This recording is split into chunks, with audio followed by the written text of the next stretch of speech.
I love. Okay. Okay, so if you have a monster in mind, oh, there we go. We see it already. And you're faced here today in what we all can imagine collectively as being this barren, dead landscape of a post-apocalyptic nightmare, uh, which is somehow an endless series of apartments and houses which you can never escape.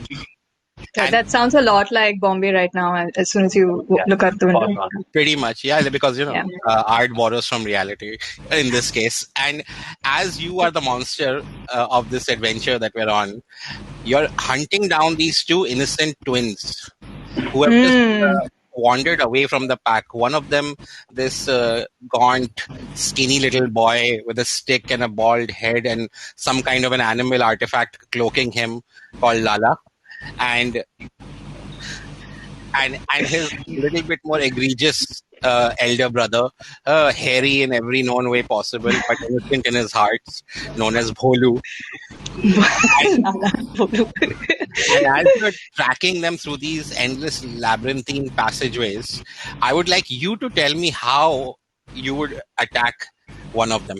Pick your target and make your attack. What kind of monster are you, and what kind of attack is this? Okay, so clearly I'm it's been a while since I've seen, any sort of life. Food. Yeah, food, life. So something skinny may not just, cut it. I'd like a nice, sort of a Oh yeah, that's very easy. a full meal. Yeah. Some fiber. Down that hair. Some fiber, some proteins, clearly. So you lay your vengeful eyes, hungry, ravenous eyes. Do I have a team? Do I have a team of minions who I can command or? Oh yeah, for sure. They're all tiny itty bitty viruses that just follow you around doing your bidding. You can just I'm sneeze gonna and call they'll it Corona. Sorry, you're gonna call it what? Corona. Corona. Apropos, much to the chagrin of stock prices of beer drinkers. Managed to stay away from it for so long. But so here's what I see. I see in our collective imagination right now this hulking form of biological grotesqueness coming around this dark corner as these two boys hunker down, trying to hide and make sure that, not a breath, not a whisper escapes their lips. And suddenly this assortment of tiny, beady, tentacled dust particles begin floating towards them. And if you all can hear this, I don't know if I'll be able to show it to you, but... So it's a nice little 10. I think it's it's not bad. And given the fact that you're targeting the nice little plump hairy one, you have no chance of escaping Bholu. Right now you're feeling this slimy coating rain down upon you. And as one of our watchers has said, hair today, gone tomorrow. Can I tickle it? More than that, you suddenly start tickling away, brushing it off your skin, and you suddenly find clumps of hair. As one of our viewers said, hair today and gone tomorrow. You are suddenly becoming bald. It's good that you don't have coronal. I'm heartily laughing at my twin. You look like me now. Stop laughing and come help me now. I'll take my stick and wear my bear skull that I wear like a hat and charge up at this monster and try to sweep it like one jhadu type of move. Try to get rid of all that dust. It's the retractable jhadu head on your stick that your mom always told you never to leave home without. Yep. Yeah. Silent but deadly. So let's see how Lala's strike sweeping through the air against Corona is. Oh, nice. That's a nice little fat little 16. And wow. You suddenly feel this hairy, thick brushes slap against your gelatinous face, Corona, and you're just squandered like a squash ball up against one of the labyrinth walls. But being Corona, you will not be defeated, and in fact, you just split into two. And now there are two of you. I like this. That's the kind of horror we live in today. Yeah. It's a different strain. I turn to Bholu and go did you pack the hand sanitizer or no? Only if you have Did corona. I put it in your bag? I'm sure I put it in your bag. I run. I start running. I start trying to run Okay. away from this. And what about you, Corona? What are you Wait doing? for me, As I you start see the running after skinny. him. Like shadowing away the Oh, path. you're like pretty much like Gilda the Good Witching it, like with the broom behind you or something, just Yeah, sweeping I away this your little, trail. this little brush which like becomes like a huge brush. Yeah. It's like a It's like- Nimbus 2000 Oh yeah, exactly. So 2020 though. firebolt, but it's Yeah. not a firebolt. So let's see what happens I'm here. not that rich. Definitely not that rich, because his brother easily overtakes him with this little magical puff, and very much like the skinny, scrawny, hand-me-down, baby of the family. Lala, you find yourself trailing behind as Corona just comes, two of them this time, rolling towards you, floating like bubbles in a green park, which you haven't seen, just floating towards you. What do you do as it's just avalanching on you, Lala? I turn into a ball and like start rolling down the. Are we on a hill? I don't know. Like, there are staircases throughout these never-ending labyrinths of housing complexes. Like an MC Escher type labyrinth. Exactly. Yeah. So then I will try like jumping off one staircase to get to another staircase and like lose the Corona in the maze. Oh, Why sweet. am I helping you? Wait a second. Yeah, thanks. That's human nature. We can't help but help each other. What did I roll? But you rolled a 18, but I rolled over it again. But as you begin splitting away from your brother, who's clearly, leagues ahead, you're bouncing along parkour style through these open alcoves and merriments until you stumble across what looks like an opening, a wide balcony. And gleaming through it seems to be a combination of what looks like beautiful sunlight setting or rising. Time is hard to tell whether it's dusk or dawn, but standing there in front of me is an orange man with a bottle of bleach, offering it to you, saying, "Take this, it will help you." Is it Donald Trump? I think the bottle was orange. Oh wait, the man is orange. Yep. It's probably. Hey, this is my savior. Like this is, bring that bleach right here. I like try to snatch it away from him and like throw it down towards the Corona. And while you're engaging with this large orange man, actually, what I would like to do is I'd like to pour it into my stick and like shoot it off like a spray. Yeah. Corona, how do you respond to this reaction?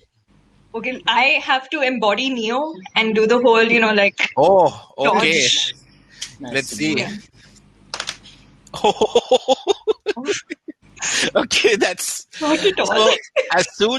As soon as you whip up this little lather of bleached air around your broom, spinning it towards this grotesque gelatinous virus that's headed your way, you just find that it's completely impervious. The orange man is full of shit. Bleach does nothing. You're even beginning to doubt if it's even bleach as Corona just begins aggressively charging towards you, and as you see it descending on you, filling you with darkness, it winks over your shoulder to the orange man and says, "I knew I could count on you." Oh no, do something. Oh no. Wondering where his brother If I turn around. Yeah, I turn around, dude. What do I see? You see off in the distance a crack. You see it. You see two figures silhouetted. Your brother completely recognizable with his gauntness, but next to him, a large, rotund snowman of sorts. Without fine details, but he's clearly in trouble. So Corona I have a has him. lot of hair, okay, and as you know, hair needs good upkeep. Okay, so can I just pull out my bottle of shampoo, okay, and like spray the suds in the air and just like kind of send this sud bubbles towards them. Like I'll call it Tenu sud karta. So you definitely get flanking advantage since you've got Coronas, from both sides. Yeah. And Well, 17 on the first one. That's already great. Wow. Natural 20? Is it a natural 20? Yes, it Yes. Oh is. yeah. Oh, wow. Okay. How do you end Corona in this part of this desolate landscape? How do you So finally save us? basically, these bubbles kind of they coalesce around Corona until like Corona is trapped inside this massive bubble, and then you just see like through the bubble these like soap suds just falling onto it, and slowly just Corona is just like almost like it's burning in lava, like it's popping, but there's no like Mhm. Wow. fire, and then slowly it disintegrates while the bubble becomes smaller, and then just Can I shove the snowman into the bubble and go like, he deserves something to eat? For sure. With a crit and brotherly love, all things are possible. Yeah. And as you see your brother Appease the corona. vanquish this grotesque monster, you just pivot around this orange man and just shove him straight into what looks like a pile of boiling mess. And he Listen, literally, we don't want him, okay? You can keep him. But you can eat him. No. but I think No, that thanks. kind of, for the bulk of I our have I think audience plans. here, I I think that think is it a doesn't like strange junk enough food. experience to walk into a room and to overhear such tales. I'm glad to see, I can see on the chat already that a lot of people have already started commenting on a Yes. lot of our players' All right, antics. I'm gonna make myself scarce. Yes, Thanks, guys. This you was have so been much fun. vanquished. You have been vanquished. But well, thanks everybody. I'm guessing this is like a split screen situation, so I'm gonna Yeah. yeah. Okay, this is okay. Good Great. enough. Have I? Oh, brilliant. Oh yeah, thank you. Backstage, but. So, as some of you out there watching us may have realized, those of you familiar with Dungeons and Dragons or role playing games in general, that was just a snippet of the kind of improvisational storytelling insanity that can come about when you put together a few friends who are bored and waiting. And for many of you, I'm sure these kind of sessions have gone on for hours. But what we are interested in knowing is the entire scape of our audience. So what we're going to do now is we're going to put up a poll. It's a simple question. Uh, just check it out on the right panel of your screen, and so it'll give us a sense of who all are out there in the audience, and so you'll see the question pop up on the right panel in a minute. But now that you've seen our characters, I think it's a good enough time to actually know us as people. Some of you can see that there's a bunch of stuff happening on my screen. There are images playing off to the side. There's a logo up there. That's because we're all part of PanicNot. It's a very simple community-based organization. We're completely non-profit, and our goal is pretty straightforward. It's storytelling at the heart of it, but we'll get into all of that later on. For now, I'm going to ask my compatriots to introduce themselves. As you'll see on the right panel over here, I suppose. Yeah. We have a missing member today, but missing but present in all ways that matter. So Ankit, off to you. Brief introductions and tell us a bit about your experiences with role-playing games and PanicNot, of course. Sure. So I'm Ankit Dayal. I'm a musician and writer and music producer for the last about decade, little over a decade. And I've been playing role-playing games, well, for the last about 3.5 years. But with PanicNot, we've been doing this for a little more than 2 years, maybe. And well, in my experience, being a writer or being a songwriter rather is also a very a lonely job almost. Like producing music is kind of like, a very insulated thing most of the time. And other than when I'm performing on stage with people, you kind of go into your own mind and try to figure out stories and figure out experiences that you can relate with music to other people. But when I found something like role-playing games, specifically Dungeons and Dragons, is what we started off with. It kind of opened my mind out completely to how I can weave stories with other people. It kind of reminded me of being on stage with other people where everyone is there to have a good time and all you are trying to do is make each other laugh initially. But what you leave with are very personal, complex emotions and story arcs that you might never get to experience in real life. Um, and personally, not being like an avid gamer as such, um, it's kind of been the only thing that I've been attached to in terms of a game where there's almost no limit to the imagination. So a lot of times, a lot of it bleeds into my music as well. It kind of becomes like a give and take of ideas. So yeah, that's been my experience, and that's something that we're going to talk more about today. All right, cool. Cool. Yeah, okay, I'll go.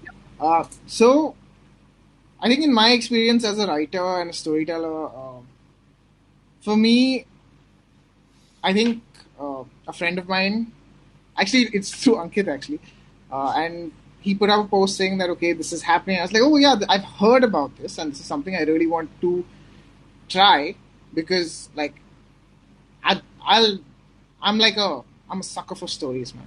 So I went ahead and I said, okay, let's see what this is about, right? And this was almost like 3 years ago, um, and it turned out to be this experience where you don't have control, but you have control over one thing, which is the character, And as a teacher of creative writing and storytelling as well, it's such a great formative place to begin with, right? In any kind of storytelling, it's very important to understand who your characters. It's important to understand what world building is, and there's so many aspects of this that just come together.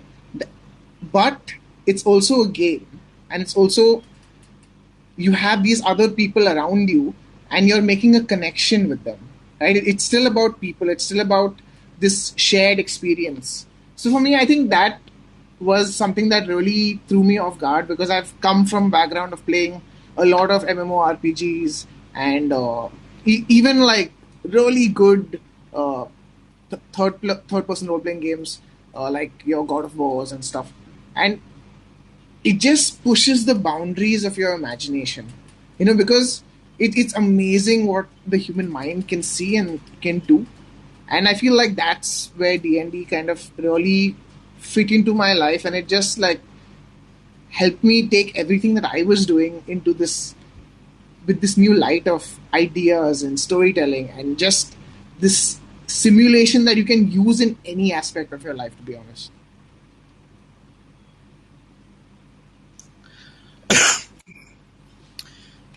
Well, I suppose I should go next.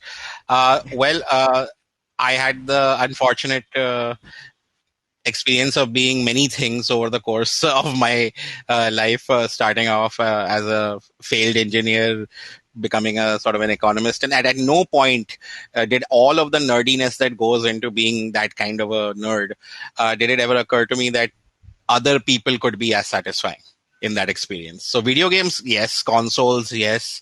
I would spend so much time playing everything from GTA to The Sims and stuff like that. I was, in all fairness to Sean, not really into killing people in video games, especially if they're other real people. That made me a bit uncomfortable, especially the competitive side of things.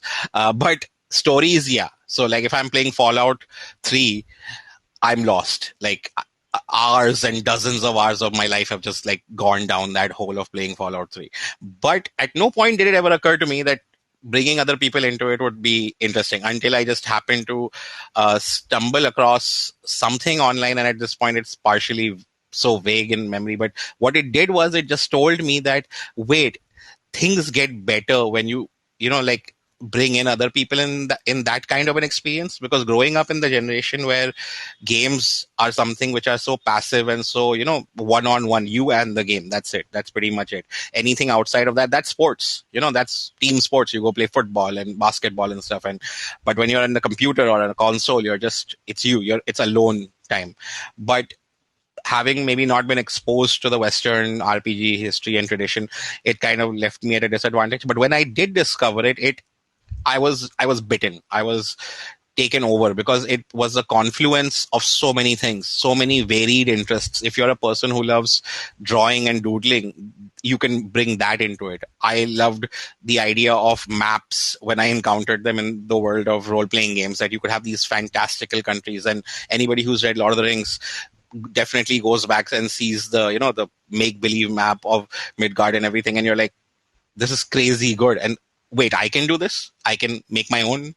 Wait, there are no rules? Nobody can really stop me? Okay, and that kind of unleashes you in ways, but you're still by yourself. And like what they say in our world is that if you're a D&D person or a role-playing game person and you're by yourself, you're basically a novelist. Whether you're a successful one or a failed one, that remains to be seen, but you're just telling stories to yourself. But somehow when you bring in friends, it just changes things. And a lot of that is, as I've learned over time, deeply rooted in who I think we all are as people, as humans, because we just like listening to each other.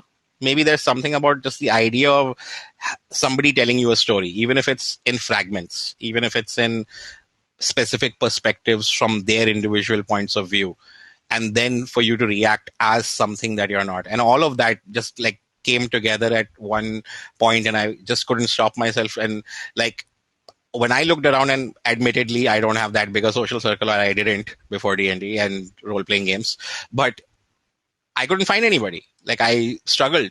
So I just said, fuck it. I'll face up to my introverted anxieties and just talk to strangers. And that's how I met everybody here. Like everybody here is a result. I like to point out that I knew of Ankit's existence since 2008. Didn't really talk to him until like 3 years ago. Okay, it's like that's who I was. And now I can't wait to do new sessions, to meet new people. I think in the last 2 years, or I'm sure I have a 1 year streak now where every Sunday I meet new people, mainly because of the role-playing game experience, because it just becomes a part of who we are. And that's what PanicNot was essentially about. But we'll definitely get into more about what PanicNot is. But what I would like to ask my companions here is, how has the idea of that storytelling, especially instead of the lonesome writer sitting in a room thing, which Ankit talked about, and like, especially I'm sure Sean is also aware, how does that go from there? How is that transition from there to the oral tradition? Okay, so I feel like something that really clicked was, so at least for me, especially because as a child, my dad would sit in the night and tell us stories, right? And something which is very similar to D&D, he would tell us stories where my brother and we were the characters of these stories, and we would explore these insane worlds of Land Before Time, where there were these two kids, just navigating our life through dinosaurs and just staying alive, but experiencing this beautiful world. And I think when I came to D&D, right, or when D&D came to me, as you may have it, it just really took off, because it's this world that exists over here, right? Mm-hmm. And there's another 4 other people around the table where this world also exists. Everything that happens is happening in the now.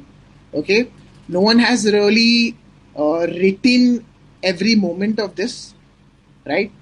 Even an adventure which has been published, or if you're running a published adventure, no two people can have the same experience.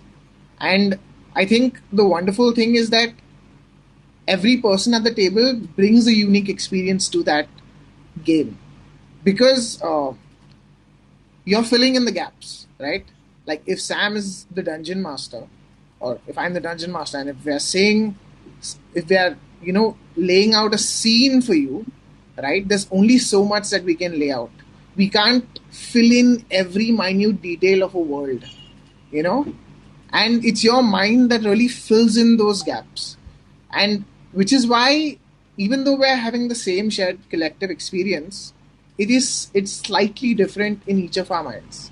Hmm. We're seeing it very slightly differently. And sorry, I'm going back to the question,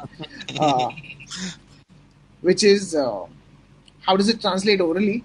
Is that so? Oral tradition in terms of storytelling is old. It's ancient, and just all of us speaking with one another and having that collective experience, it just adds so much more depth.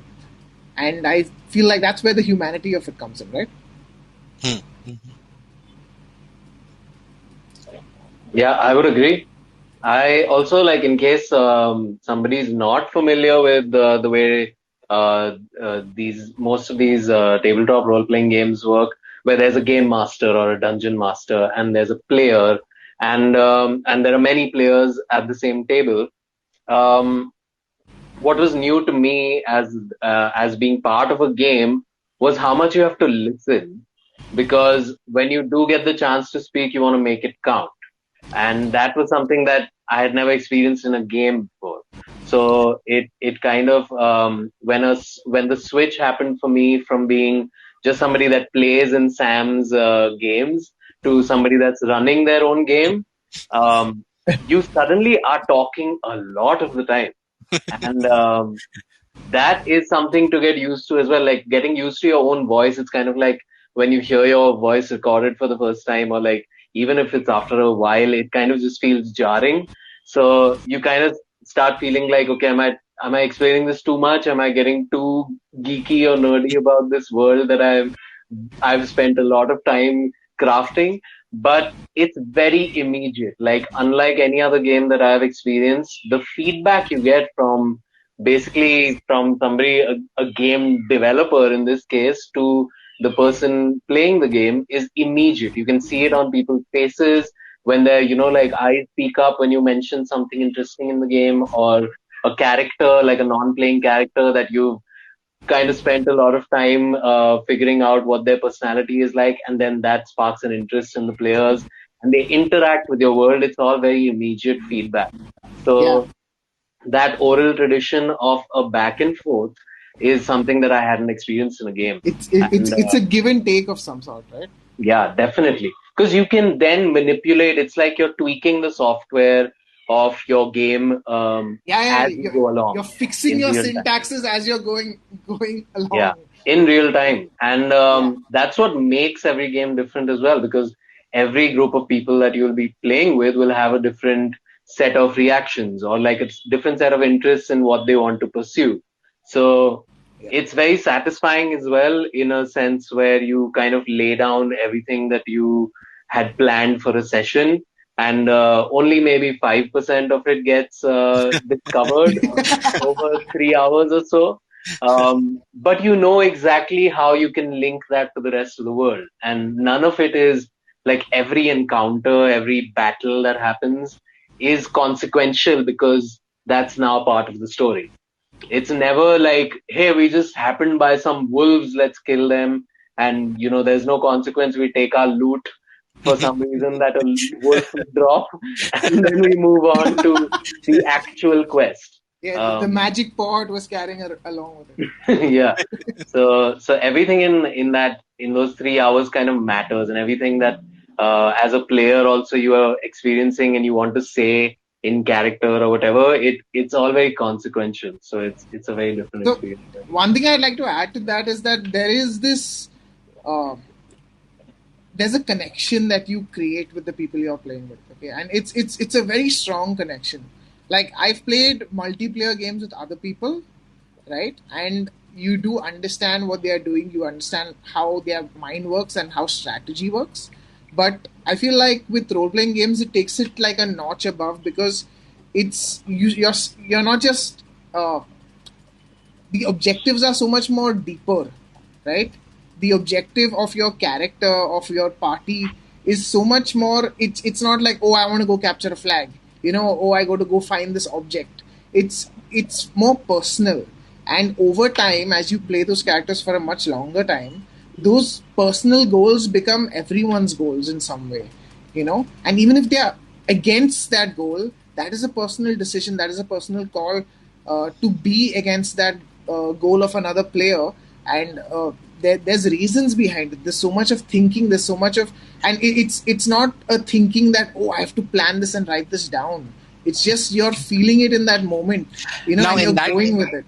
And at that point, seeing as you're more of a veteran gamer than amongst the lot of us, it would be a valid question for anybody listening to this to be like, okay, fine, they're talking a lot about story and they're talking a lot about communication and the tradition of how maybe an art form is played, but where's the game here exactly? Like, how is this entire thing even a game?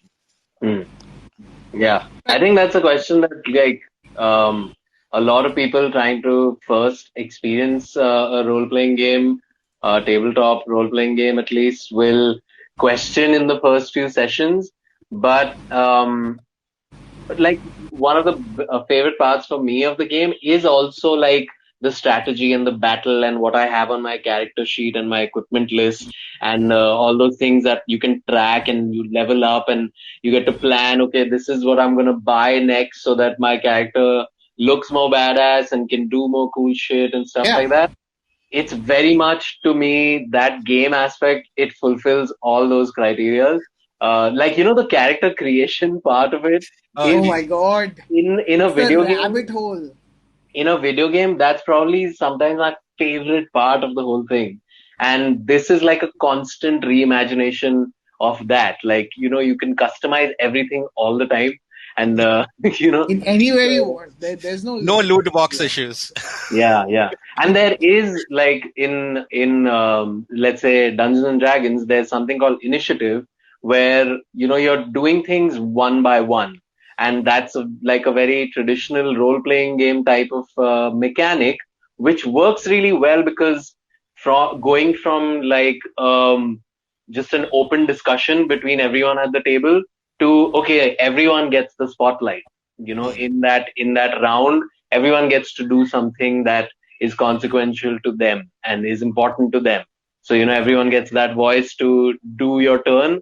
And I feel like all that economy of action that plays in, all of it is extremely interesting to me, especially in hindsight when you realize that if I hadn't run away from Corona back then, it would have probably gobbled me up right then, and that would be it for my character. And then you feel like, or if I hadn't turned around, I wouldn't have a brother anymore. Yeah, so like every little thing that you do in the game then seems to matter, which is very much like the best kind of games. Yeah, I feel like with D&D, it can be any game you want. Like if you want to play a strategy game, you have a strategy game. Any kind of tabletop role-playing game. If you want to do a heist, you do a heist. And Ocean's 11. Yeah, just so people know, we've been trying to do a heist game for months. Like it's ongoing. I think it's close to a year now. Yeah, it's an ongoing heist that has been happening for more than a year, probably. We spent I feel like 6 months just planning the heist. Which any good heist, requires that. Yeah. Much, Yeah, that's true. Something the movies don't tell you. Yeah. There's so much. You can have a political campaign, and I feel like if you really want to truly experience what an open world game setting is, like it's something like a tabletop game, because there are no limits, there are no boundaries, like there is no place like if you're playing Budokai Tenkaichi 3 and you reach the edge of the map, because they decide not to develop more, that you just hit like this invisible barrier and you have to turn around, like you can go wherever you want, you can do whatever you want, and just your decisions, your actions have consequences, and in that way they matter. It could be, depending on how big that action is, it could have a larger or a smaller consequence, but there's always a consequence. It could have a good consequence or a bad consequence. So let me ask you something, Sean. Let me ask you something about that then. As a person who's sort of between two worlds, I'm sort of putting you in that position, like of being the digital gamer as well as, being a storyteller and immersed in creating worlds as a game master. where do you think like that boundary lies between those two worlds? One which is the pen and paper. Like we played games without anything sometimes, without even a table, even though it's like a tabletop, as long as you have the character idea in your head. But in a digital, the amount of, I don't know, like that, how do you see the difference and the satisfaction and the depth of that experience? I mean, if I were to give you an analogy, in some ways it would be the difference between, and even this analogy is not as strong as I would hope for it to be, but say a book and a movie, right? Whereas a book is an immersive experience, whereas a movie, it's cut to be a certain way, right? You don't know what's happening behind the scenes, right? You don't know what's happening on the edge of the screen, where the camera is just focused on. It's kind of like that in some ways, but the fascinating part of it is that you're not watching it from outside of the screen. You are part of it, right? It's happening all around you, and you can imagine it to be anything you want. And I feel like that is the major difference. Like it's me playing a character within this world that I see versus me being a character within this world around me. And even if it's in my head, it's just, the imagination is just so powerful. There's nothing that you can't do. And right. Of course, there are the rules within the game, which, which the dungeon master sets, and in that aspect, there are no rules. But whatever the dungeon master sets, those rules exist. Yeah. And you play by those rules, like there will be consequences or whatever, but it's still fun. It's still... Is it more meaningful then? Like what I would ask both you and Ankit is, the choices you make in a digital video game experience, do they feel as meaningful to you and as personal to you as the choices you've had to make in your experience of like D&D games or something? No, because you can go back to the save point or whatever. There's no going back to your last save location in D&D. Oh my god! If there were save points in D&D. Oh, that would ruin it. That would really ruin it. And just to qualify, I just want to mention one thing. Please hold your thought, and I'm sorry to interrupt, because a lot of our viewers may consider that D&D and is not synonymous with role-playing game, especially tabletop role-playing game, and it's not.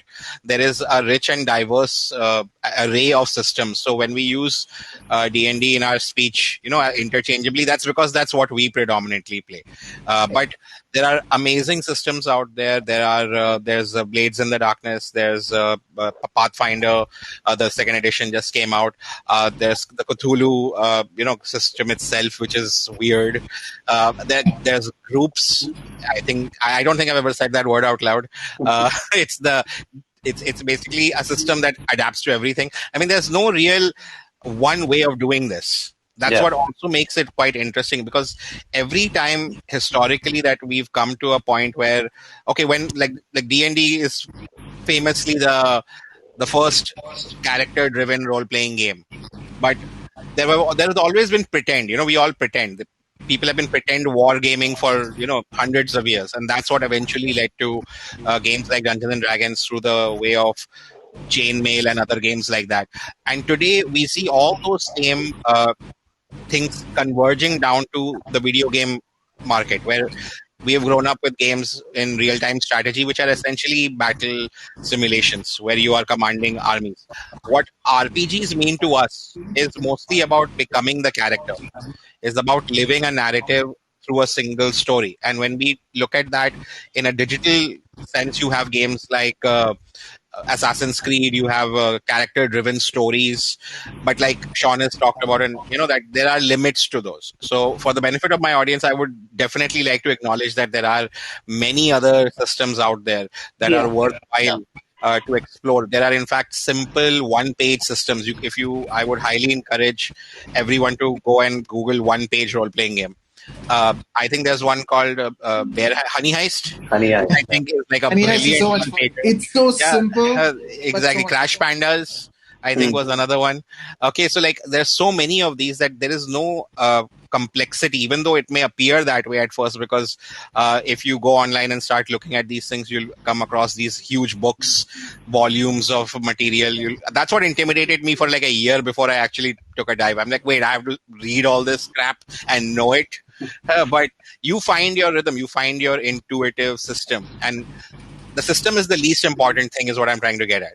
Whatever your system may be, are you with people? Are you engaging? Are you listening? Are you sharing a common sense of purpose? Is somebody telling a story or participating in that story? I think those are the things I would like to just emphasize, that's what we're actually talking about. And one thing I just noticed, guys, there have been some really cool questions coming in on the side, and I think we should definitely take a look at some of them. I think a few of them might be really worthwhile to get into. I'm looking at one question. Has playing online diminished, amplified, changed the human influence? That's a really good question. Yeah. In role-playing game? Yeah, Yeah. you can see on the Q&A. Has playing online diminished the human influence, essentially, or changed it, or improved it? That's, I think, the meaning of the question. That's a really good question, because I feel like all of us had this transition period in lockdown, where like we were like, oh shit, we cannot meet each other, we cannot be around the table, and it was difficult. Because at first, I know a lot of parties that just said that we are not going to play this game. We are going to play side missions until this gets over. And then they realize, oh shit, this is not getting over. This is not getting over. Let's go back.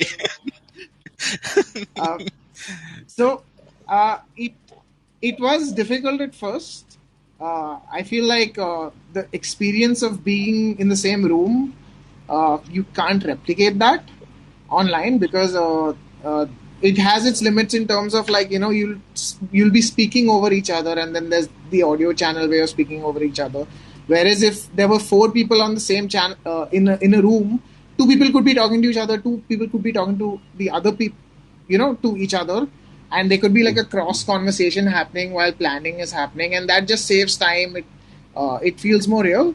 But in some ways, I would say, it has diminished, but it's not stopped us from really doing what we love.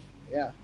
I believe that the fact that there are so many platforms to play role-playing games online with people that might be in different countries, different continents, different time zones, basically, has kind of sustained the form a little more than it's opened up new opportunities, to be for sure.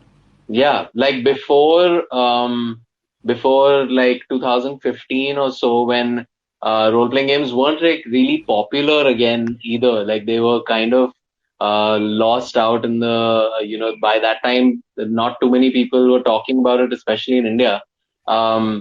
But once, you had your Roll20 and you had those kind of things to be able to just play with anybody in the world, it's given a different dimension to the game. I definitely think we played a game with somebody in Germany, in Switzerland, Bombay, Delhi, and that was like such a really fun game, And it's also, I feel like cultures influence storytelling. So if you play with people from different cultures, you really learn a different aspect of storytelling, because it's just so like deeply, like every culture has stories. It's just that they're so different. That's another complete lesson. I would say if anything, it diminishes what the system maybe is going for, and what the game aspect of it, or like, you're not able to finish the quest because there's, Wi-Fi issues and stuff like that. But the humanity aspect of it never changes. Like, even when we are playing a game, like we play our home game, sometimes like without video, or like, so we're just like listening to each other on earphones while doing other things in the house also, like during lockdown, especially, where there's, chores to be done as well. But like, you just put yourself on mute, you pretend it's a podcast you're listening to that has your friends on it, and you kind of do your thing, and then you come back into character, and like, continue what you were going to do. I think that it has definitely made people more versatile. Gamers, especially, you don't know withdrawal until you realize that how much, because you can go back to video games and think like, oh, it'll be fine. It's not fine. Okay, you're like, wait, I can't be myself now. I can't be my 10 different selves. Because as a dungeon master, I get to be NPCs. Okay, I get to be non-player characters switching at a drop of a hat between different personalities. It's a controlled schizophrenia that really keeps sanity in check, which is what I realized this lockdown. Like, honestly, I've been so scared in the red zone of this Bombay situation that I refused to step out of the house since March. The only time I considered it was the week after the lockdown was when we were talking about getting together for another session. And I was like, maybe. But once things really got serious, I just couldn't.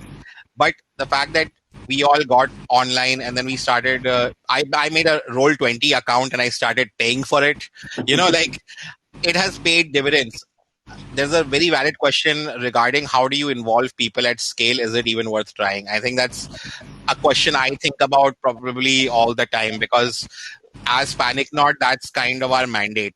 The mandate is to bring this experience closer to people. And while we were doing it in a live setting for like a long time, trying to figure out, bringing 100 people under one roof and then setting up, like, you mentioned political games. I can't help but think about the election multi-table game we had last year during the elections, where people could actually play a fantasy version of election intrigue, and it was all in the same world, like 80 people part of the same universe playing on multiple tables. I miss that so much. But there is a compensation, because while bringing people in is harder, it is not impossible, because like you said, there are so many platforms now. I mean, there's in some ways it brought more people, because like for a lot of people, where traveling physically was difficult, coming online was so much more simpler. So it has its pros and cons. Yeah, I was able to start a campaign solely because the barrier to entry kind of reduced.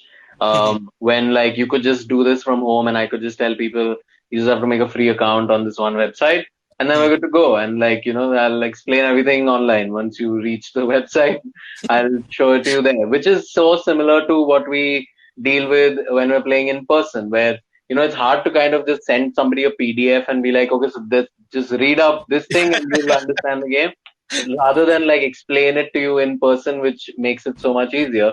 So that entire experience getting shifted online kind of made things much easier. And yeah, like people that I was really hoping to get into the game, that I knew would enjoy the game and was really hoping to play with, they like immediately, just the thing of I don't have to go all the way somewhere 3 hours away for another 3 hours to understand this game and to play it regularly. That I think has improved the barrier to entry. I mean, I'll admit I was really biased in the beginning. I was so entrenched in my real life meeting across a table, real dice. I was so like resistant to the change. You were there. Yeah, because I was a bit snobbish about the whole thing, because even though I've got the people with me, it demands more of me now. Like, because it demands me to be listen more carefully, be more compassionate, be more understanding that we're all stuck at home with 10 other things. And the very fact that we're all here means we care, and that there will be problems, there will be issues. But the fact that you keep powering through it, that you keep persisting, is just has solidified my belief that there is so much value to this, that if that little nugget of sanity wasn't there towards the weekend for people to look forward to, they would truly go insane. I know I would. Okay, because I'm also looking at some of the questions which are popping up, and I really think we should address some of them. One is, where do you guys think is the best place to search for a D&D community now? Well, I'm gonna plug our brand. So like, I would highly recommend you check us out on Instagram, Facebook, because we can communicate more easily. Although you can find out more about us at Discord. Yes, exactly. Discord and we'll channel be sharing is all live. that. yeah, we'll be sharing all that information at the end of the session, so please stick around for that. But if you Google us, I'm proud to say we're on page 1, so that's yay. But PanicNot, that's what you're looking for. But the other question related to that is, I'm sure many people started TTRPGs online. How do we adjust to playing in real life as game masters? So I'm assuming that question is from the point of view of being a game master. That if you're a person who has set up an ecosystem online, and like if you're using Roll20 or Fantasy Grounds, and you become so dependent. Like you guys remember before this, I would use drawn maps, like a tablet, and it will draw out a map for you. And now Yeah. when you guys play, it's rich maps, with details and assets. I can imagine that's definitely going to be a trick. But what do you think? Is it going to be difficult for you as game masters if we ever go back to, real life? No, I think it'll end up being a hybrid of like the things that we've learned to rely on during this period where we've had to play online and the things that Yeah. we rely on in like a normal setting anyway. So, you'll have your PDFs and your one sheets that you'll want to refer to, or like actually handing out like, here's the sword you just Oh, found. tearing the Those sheet kind of- when the player dies. Oh my That's God, what I I still- miss the most. I still have Okay. I still have the ashes of my first character that died.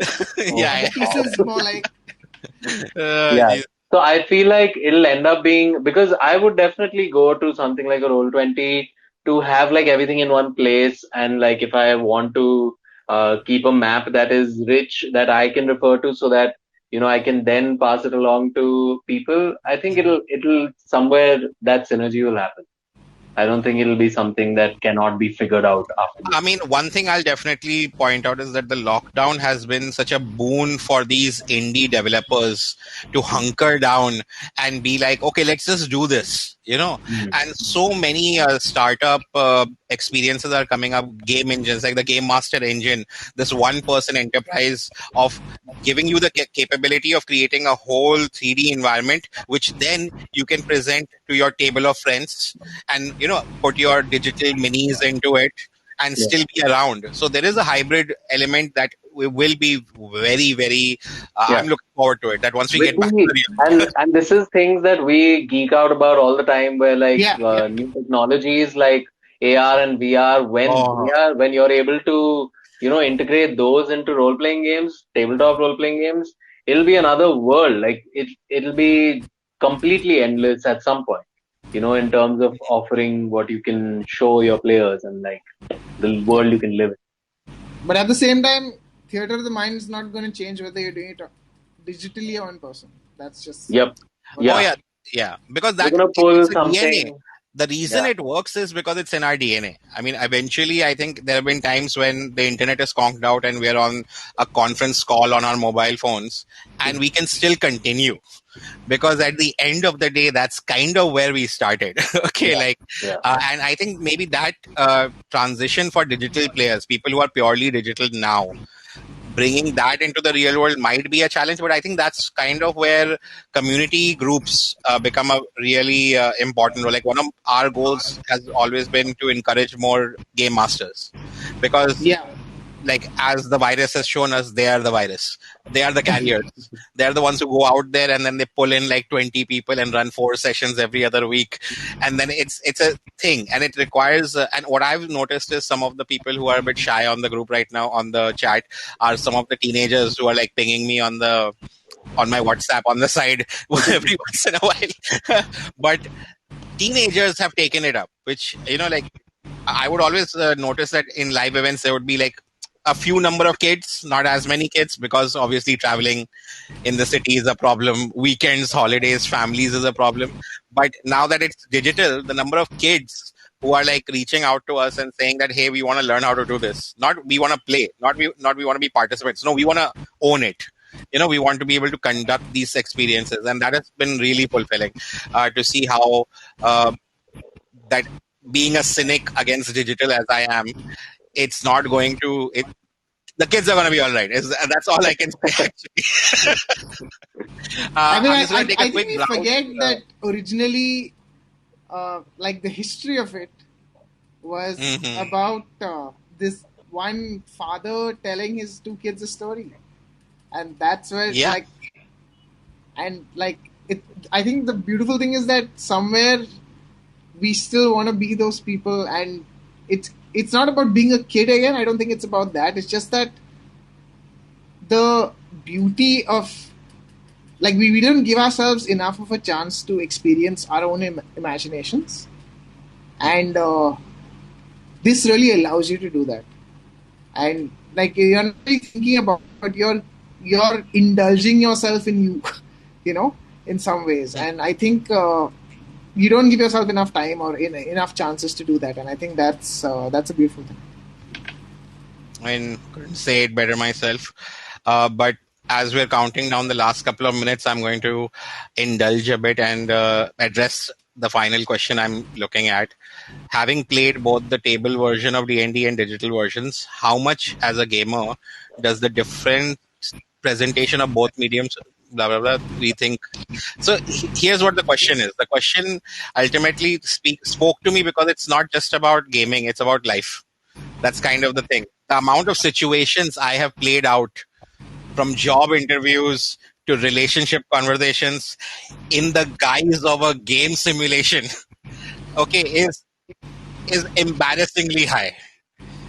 Being able to use those tools to confront our weaknesses, confront our fears, drawing upon our collective sense of community, collective sense of support and storytelling, which is where all knowledge comes from, people telling each other shit, and to see that happen over, the last few years as a part of PanicNot has been very fulfilling. And I would encourage everybody to keep in mind that it doesn't matter what side of the game you're on. You're with people. You're with your friends, or you're with acquaintances who, I trust us, will become your friends. Okay, you can hate their guts either away from the table or on the table, but you'll never forget them. Okay, and you'll never forget how they made you feel. Okay, and that's I think that's what I'm talking about. That's what Wonderment. you want to take away from this. Yeah, this game it's not about the platform. It's never been about the platform. It's been about the people sitting with you. The platform is just a medium to help you communicate, right? Whether it's in person or whether it's online. It's still about all of these people that are sitting here. Yeah. And you can add as much garnish to it, as much beauty to it. The one of the things that I love the most, and I'm afraid we didn't get enough time to talk about it, is the content that the art that people create from the games. The number of original character sketches, short stories, poems. I have a character right now in one of my games who's an awakened plant who writes haiku. Okay, it is one of those things which you will never find in any other experience, and that's all because it brings in the human element more than any other game does, because it doesn't rely on enforced mechanics, it doesn't rely on pure goal orientation. It relies on a harmony between people, friends, working together to basically tell a story and have a good time. And I think that's my last word on this, and I'll leave you guys to share your final thoughts before we take our conversations with everyone sideways. Any final thoughts? Like I was saying, it's about people. You're not writing the story that's already been written, right? You're not playing the character of Ezio the Auditore di Firenze or Kratos. You're playing a character that you've written, and you're so emotionally invested in this character. Like 4 sessions in, it doesn't take a lot. Yeah. You're just so emotionally invested, not just like, oh, I need to finish this game, or I need to see the end of the story. I want this character to get what this character wants, and I feel like that is the difference here. And it's about just living those moments. And like, when we talk about moments, we talk about, oh, remember when that happened to us, sometimes. And it's just like, oh yeah, we were sitting in a room, but we weren't really sitting in a room. And I feel like that's like, sometimes we get really, really invested in it. And I think every person who plays role-playing games kind of really get invested in their characters and the story. And I feel that connection is something that you can't replicate anywhere. I think I just want to say that it's become it's growing at an exponential rate even here, and I don't know if it's very evident as a the market for gamers in India has been digital gaming for so long, and the majority of the gamers will obviously be on consoles and stuff like that. But we've personally seen how much it grew, from month to month when we Oh, yeah. were hosting those sessions. Um, and there are people that like are really taking it forward, like people like Alika, who we know really well, and like has published her own adventure now, and has created so much art for a very global community of Yeah. D&D enthusiasts. And it's become like the world keeps getting smaller as the people keep getting larger in number. And it's definitely like since 2000, I would say 15 or so, when D&D at least and role playing games started booming all over the world. It took its time to get here, but it like everything does. Oh, But yeah. it definitely has hit a majority of the people that are obviously going to like those kind of experiences. So I think it's only gonna go upwards from here. Yeah, I think we're all going to be very surprised how far it can go Yeah. once we can breathe fresh air again. But in hopes of those days, I think we've crossed over our allocated time for this session, and Like 4 minutes. Yeah. yeah, well, better than like, hey, one more hour of D&D, one more hour. But hi, Manisha. Hi, Hi, Dan. Manisha. Thank you so much. This was just an awesome session. It was really wonderful. And I really want to meet that awakened plant that writes haiku. Oh, you will love her. Yeah, I I'm think she's sure in I the will. chat somewhere. Oh, yeah, I do see her there, yes. Wow. Somebody asked for our Discord link. I put in the chat. And please, Yeah. anybody who wants to become part of the community, find games, people, sessions, please check out us on Instagram, because that's our most easily communicated channel. But Facebook is also fine. You can check out our website on Discord is great. PanicNot.in. Yeah. Discord is great. We're trying our best to hit every channel possible. So feel free to get in touch with us, and we will apologize for being slow to respond later. Okay. Well, thank you so much. Thank you again to the IGDC, and Manisha. Thank you for inviting Yeah, us. thank you for having us. Thank you so allowing us much. to do this. Thank you. I mean, it was just an amazing session. It was really wonderful. Thank you so much. All right. And I think the audience has been great. There have been lots of questions from the audience too, and very insightful ones. Oh, definitely. Yeah. So just a message for the audience. There's another session from Applied Games coming up. It's Ideo Labs. That's it'll be amazing. yeah, that'll be quite amazing. It's about how they're impacting different industries through game design. So do join in. All right. See you there. Thank Bye. you all. Bye. Thank you all. Thank you so much. Cheers. Thank Good night, you. folks. Bye.